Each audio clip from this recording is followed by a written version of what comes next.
대표님, 네? 제가 오늘 신기한 소식이 하나 올라와가지고 신기한 소식이 뭐야 도대체? 우리가 지금 중계하는 데가 연신내역 근처잖아요. 얼마 전에 GTX H 들어봤어요? H? 네. Z까지 나오겠다 이거. 근데 H가 연신내역에 들어온다고요? 들어오게 하겠다고 지금 경기도가 발표를 했어요. 경기도가 네. 미쳐가지고 H를 하겠다 국토부가 발표한 것도 아니고 네. 철도 계획망에 GTX E까지 나왔잖아요. 네. 이 F까지 나왔지. 네. DEF까지는 윤석열 정부에서 임기 내 예비 타당성까지 통과시키겠다. 법적인 틀을 다 마련해 놓고 가겠다라고 그건 이미 발표를 했잖아요. 아, 그래서 오늘 방송은 GTX H 노선이 네. 발표된 걸 가지고 얘기하는 거잖아요. 그렇죠. 근데 그것 잠깐만. 아니, 근데 잠깐 앉아봐요. 그것만 갖고 얘기하는 건 아니고 우리가 이 기회에 이 연신내역의 입지에 대해서 얼마나 저평가되어 있는가에 대해서 한번 얘기를 해봤으면 해서. 네. 저평가 되긴 했어요 연신내역이. 네. 사실 GTX A 노선 개통한다고 가장 주목을 못 받고 연신내역 GTX를 유튜브에서 검색해도 안 나와 잘. 그러니까요. 저기 수서 동탄만 나와. 그렇지. 파주 운정이나 이런 네. 대단지 아파트가 모여 있는 곳만 이렇게 그러니까요. 주목을 받긴 했죠. 그래서 제가 생각한 게, 이 GTX H를 경기도에서 그리면서 연신내역을 넣었단 말이에요. 어쨌든 경기도 입장에서는 서울 접근성을 높이기 위해서 이 GTX H 노선을 계획을 하고 있는 거잖아요. 근데 그렇죠. 그 서울의 주요 역들 중에 연신내역이 이번에 또 들어갔다. 그래서 이걸 가지고 국토교통부에다가 이것까지 다 같이 반영해달라고 지금 제안이 들어가 있는 상태예요. 네. 근데 저는 되게 긍정적으로 봅니다. 그 GTX라는 게 사실 없더라도 연신내역 자체는 좀 가치가 좀 있는 동네잖아요. 네. 그렇죠. 또 유동인구로 따지면 사실 서부권에서는 거의 강남을 뛰어넘는 유동인구가 많이 있는 그런 지역 중에 하나인데 압구정과 교대보다 근데 우리 강남은 건드리지 말자. 위험하다 이거. 일일 승하차 객수가 압구정, 교대보다 더 많아요. 실제로는 통계가. 물론 이제 여기가 막 소비하려고 왔다 갔다 하는 유동인구가 막 많은 건 아니고 이제 어떻게 보면 베드타운의 역할을 하고 있는 거지만 그만큼 이쪽이 사람 자체는 많이 다니는 지역이다. 그렇죠. 서울시 인구 통계를 네. 보더라도 은평구 인구가 네. 한 5위권 안에는 드는 지역이에요. 네. 그렇기도 하고 아파트, 재개발 이런 거 지금 많이 활발히 진행되고 있잖아요. 그렇죠. 네. 저도 연신내 인근에는 네. 노후주택들밖에 없어서 나중에 이제 개발할 수 있는 잠재력은 굉장히 무궁무진하다라고 생각은 하고 네. 있어요. 이 노선. 아니 근데 왜 그 아파트 재개발뿐만 아니라 연신내역 근처 가면 엄청 막 높게 계속 나홀로 아파트들도 막 지어지고 있거든요. 근데 심지어 분양가도 비싸. 근데도 불구하고 일부는 분양이 지금 계속 되고 있단 말이에요. 계속 지금도 신축 현장이 생기고 있고 그 이유 중에 하나가 저는 사실 GTX의 역할이 되게 크다고 보거든요. 네. 그 전에 3호선하고 6호선만 다니다가 GTX-A가 처음 얘기가 나왔던 게 2007년인데 그 이후로 이제 조금씩 자꾸 뭐가 올라가는 거야. 지나다닐 때마다 여기 공사하고 있네? 근데 저기 또 뭐 공사하고 있네? 이런 식으로. 네. 근데 이 GTX-A가 지금 얼마 전에 수서 동탄 구간 이게 지금 조기 개통된 거 혹시 기사 보셨죠? 네, 30일날 개통이 됐죠. 네. 그래서 그 GTX-A가 개통되고 나서 그걸 타본 사람들의 후기가 지금 좀 올라오고 있거든요. 네. 후기들을 보면 좀 편하다 뭐 이런 얘기들이 있어요. 어떤 분이 써놓은 글을 제가 봤더니 자가용으로 운전해도 안 막힐 때도 30분 이상 걸리는데 이거를 10분대에 갈 수 있었다. 자기가 생각한 것보다 요금도 좀 저렴한 것 같다. 이런 후기들이 지금 계속 올라오는데 저는 그래서 실제 GTX-A가 개통되고 나서 사람들이 이용하는 그 숫자가 많아지면 많아질수록 뒤에 있는 GTX들 있죠. 뭐 앞서 발표된 DEF 노선이라든지 지금 우리가 오늘 얘기하는 H 노선 이런 것들이 개발이 빨라지지 않을까? 라고 솔직히 전 그렇게 기대를 해요. 왜냐면 사람들이 편해하니까 막상 타보니까 엄청 편하거든.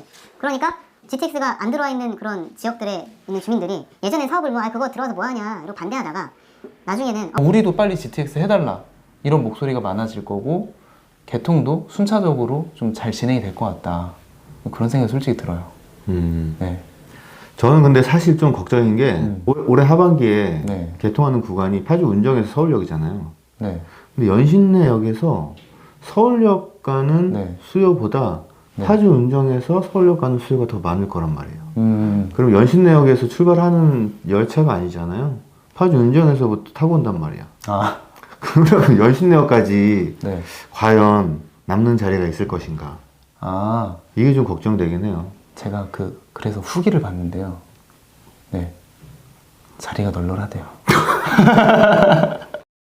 그 정도 생각 안 했겠어, 설마, 만들면서. 그렇죠. 근데 뭐 배차 시간도 음. 좀 길다 보니까 네. 우려하는 목소리는 있는 것 같은데 어쨌든 이게 교통망이라는 게 네. 강남 접근성 이게 대형 호재이긴 하거든요. 네. 그리고 그런 호재가 있는 지역이 주목을 받고 그리고 실제로 최근에 이 빌라 매매하시는 은평구에 빌라를 관심 있어 하시는 분들이 네. 가장 찾는 지역이 GTX 10분 그죠? 거리. 네. 꼭 집값 문제가 아니라 음. 아마 그 교통망이 생기면서 발생되는 그런 혜택을 많이 볼 것이다. 네. 그리고 사실 뭐 이 근처에 있는 집들이 아직 재개발 구역이 아닌 것들도 있는데 저희도 최근에 막 신축 빌라 봐서 알지만 이미 얘네는 호재가 다 반영이 된 것처럼 막 가격이 막 되게 비싼 데들도 있잖아요. 뭐 비싼 데는 사실 안 네. 팔리는 거고 뭐 연신내역이랑 가까우면 가까울수록 네. 분양이 잘 되는 빌라들이 많죠. 근데 이거 제 느낌인데 어차피 언젠간 팔릴 것 같다. 그 가격에도. 그렇죠. 뭐 경매로 넘어가서 팔리는 것도 팔리는 거니까. 그러면 네. 저희가 GTX 개통하는 지역은 분명히 호재가 있고 네. 집값도 상승하고 네. 그리고 뭐 출퇴근 시간 네. 이런 직주 근접도 가능한 환경이 만들어진다라고는 알겠는데 네. 그러면은 은평구 연신내 네. 역에서 가장 호재를 받는 지역이 어디일지 좀 궁금해요. 네. 제가 그래서 준비했습니다. 음. 네. 제가 가장 추천하는 지역은 어디냐면 반경으로 따지면 반경 범위에서는 한 500m 정도가 대략 한 10분 거리에 있다고 보시면 되거든요. 이 중에서도 기왕이면 뭐 상권도 좀 가깝고 네. 그리고 학교, 초등학교랑 중학교, 고등학교 인근에 이제 병원, 뭐 학원가 이런 게 다 몰려 있는 데가 여기예요. 네. 저는 그래서 이쪽 지역이 제일 괜찮지 않나. 만약에 연신내역에 뭔가 지금 신축을 구입을 하시든 뭐 구축을 뭐 리모델링해서 들어가시든 뭘 하시든 간에 이쪽 인근이 제일 낫지 않나 라는 생각을 하거든요. 대표님은 하나 혹시 또 추천해 주실 만한 데가 있을까요? 저는 일단은 가장 이 호재를 직접적으로 네. 받는 지역들은 승강장으로부터 350m 이내 지역, 네. 평지이면서 이 사방이 막힘없는 네. 그러니까 동서남북 어느 지역으로도 이동할 수 있는 네.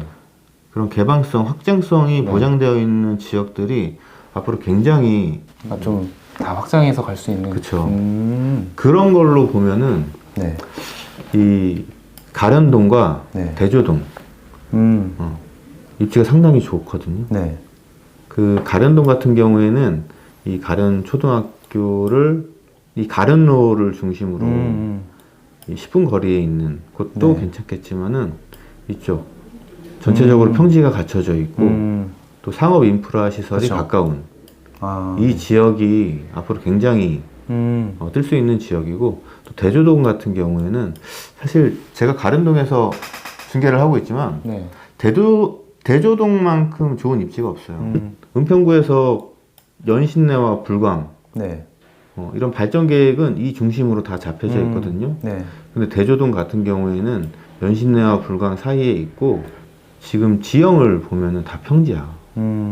다 평지이고 산이 없어. 산으로 막힌 지역도 없고 3호선 라인으로는 이제 종로 네. 쪽에 있는 업무시설 접근성이 좋고 그리고 북쪽으로는 6호선을 통해서 상암 DMC 강남까지 건너갈 수 있는 이 통행로가 다 있단 말이에요. 네. 그렇기 때문에 대조동 쪽이 앞으로 좀 많이 네. 선호하는 지역이 되지 않을까. 근데 주목받는 지역은 어쨌든 가른동과 대조동, 또 그리고 불광동도 굉장히 역 주변으로 있기 때문에 여기도 굉장한 호재를 가질 수 있는 지역이죠. 네. 그리고 실제로 불광동 같은 경우는 이쪽에 연신내 역세권 재개발 추진하고 있잖아요. 네.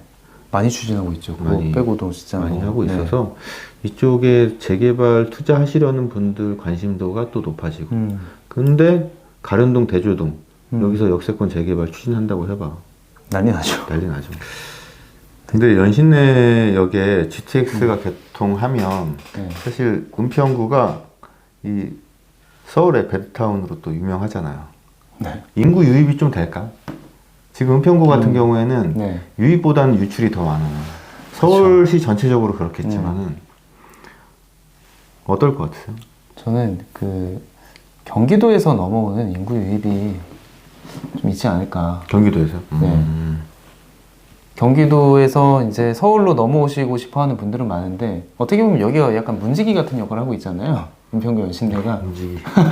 문지기란 표현이 맞나 모르겠는데, 그래도 서울에서 가장 접근하기 좋은 지역, 서울에서 그나마 땅값이 싼 지역, 네, 거주 비용이 좀 작은 지역이다 보니까 현재도 이제 경기도나 이런 데서 넘어오시는 분들이 많이 있는데, 이제 주거 환경이 더 좋아지면 경기도에 계신 분들이 또 이제 서울 중심부로 못 가더라도 뭐 이쪽으로, 아 여기도 괜찮네, 생각보다 좋은데 그거에 비해서는 금액이 괜찮네 라는 생각으로 접근을 많이 해오지 않으실까.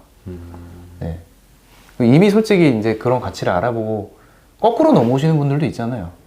어디서? 마포 서대문에서 마포 서대문에서 이쪽으로 오시는 분들, 아 그분들 밀려오시는 건가? 밀려오는 거죠. 사실 좀 싸서 연신내 은평구가 좀 싸서 밀려 들어오는 수요가 있긴 하죠. 아, 오히려 저는 빠져나가는 네. 그런 이주가 더 있지 않을까. 왜냐하면 은평구 같은 경우 은평구보다 네. 그 GTX가 개통되는 경기도 쪽 음. 그쪽 아파트가 더 저렴하단 말이에요. 아, 그러면 더 멀리 가더라도 서울로 진입할 수 있는 아 어차피 빠르니까. 수월하니까 오히려 더 싼 아파트 단지를 네. 이주하시는 분들이 좀 있지 않을까 싶어요. 아 그렇게도 생각해 볼 수 있겠네요. 그래서 좀 그렇고 음. 그래서 일단은 은평구의 제대로 된 가치는 GTX가 개통하는데 네. 아마 저는 강남까지 개통할 때쯤이면은 네. 이 주변도 많이 달라질 것 같고 그렇죠. 그때 되면은 뭐 대주 1구역, 가련 1구역, 불광 5구역 이런 재개발 네. 지역도 아파트 단지가 계속 들어설 거다. 그렇죠. 모습을 그때는 거의 많이 갖췄을 거고. 그리고 이 GTX가 네. 광역 철도잖아요. 네. 그리고 개발하는 비용도 꽤 많이 들어가고. 네.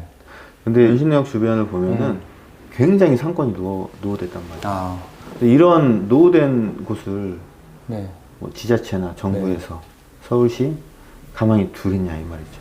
개발 압력이 네. 굉장히 클 거예요. 그래서 어찌됐건 이 연신내역 인근으로는 분명히 지금과는 다른 그런 개선된 개발 계획들이 점점 늘어날 거고 그 개발이 되면 또 수혜를 받는 건 그 지역 주민들이니까 네. 앞으로 좀 발전하는 모습을 많이 봤으면 좋겠어요. 저는. GTX H가 들어오니까 또 얘기하네. 다음에는 그러면은 그 구산 역세권 이런 데도 좀 한번 얘기해 볼까요? 준비하고 있습니다. 제가 네. 또 역세권 재개발이 네. 굉장히 많이 추진되고 있고 또 은평구에서도 구역 지정이 임박한 곳이 많이 아직 있죠. 있기 때문에 네. 그 지역을 한번 또 소개하는 기회가 있을 네. 것 같아요. 오늘은 여기까지입니다. H 하지 말자.